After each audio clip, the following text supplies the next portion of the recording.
I am again back this week with Christina Stanley from Fictionary. Hello, Christina. Hi, Joe Ellen. So we're getting close to the end of the setting story elements. We are. It's getting very exciting. We have 3 more, I believe.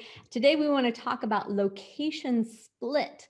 And I think you just need to tell us first, what the heck does that mean? So location split just means that a location within a scene has changed.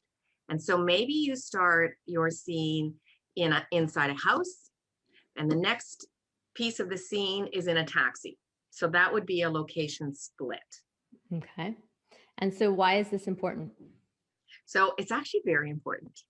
And really, when you're reading your manuscript, you need to think about, it takes you right back to what is a scene, right? And if you remember from one of the early lessons, the scene is, you typically start a new scene if the point of view changes, if the setting changes, or the time changes. You don't have to, but these are opportunities to do that.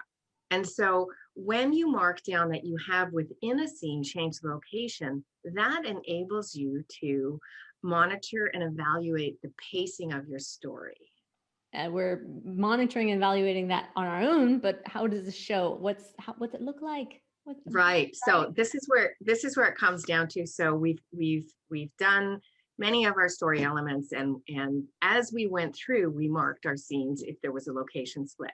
And what we're trying to do here is use our word count per scene.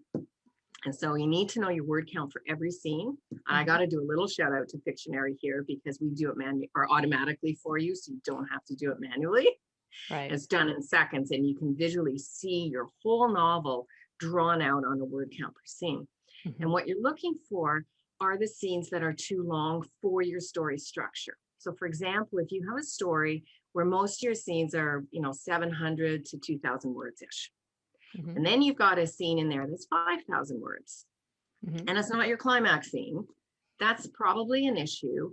And there you can look at, if you marked that was a scene you actually have more than one location, so you split location, you'll go right to that scene and see where you did that, and can you start a new scene? Exactly.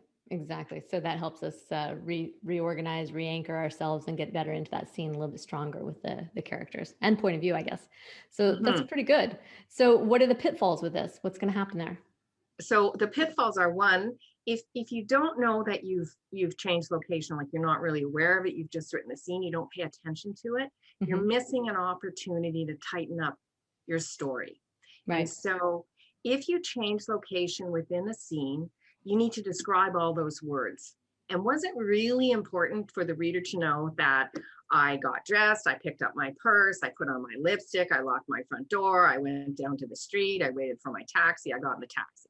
Or I'd probably say Uber, because, that's what we all do. But, I get in the car and off I go. No. And so all of a sudden that scene has slowed right down.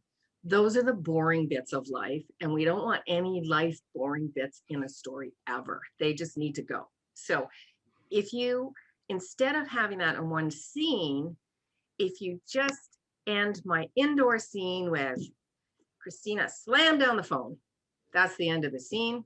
Skip the whole part where I walk outside, and now I'm sitting in this car and I'm fuming about whatever just happened on the phone.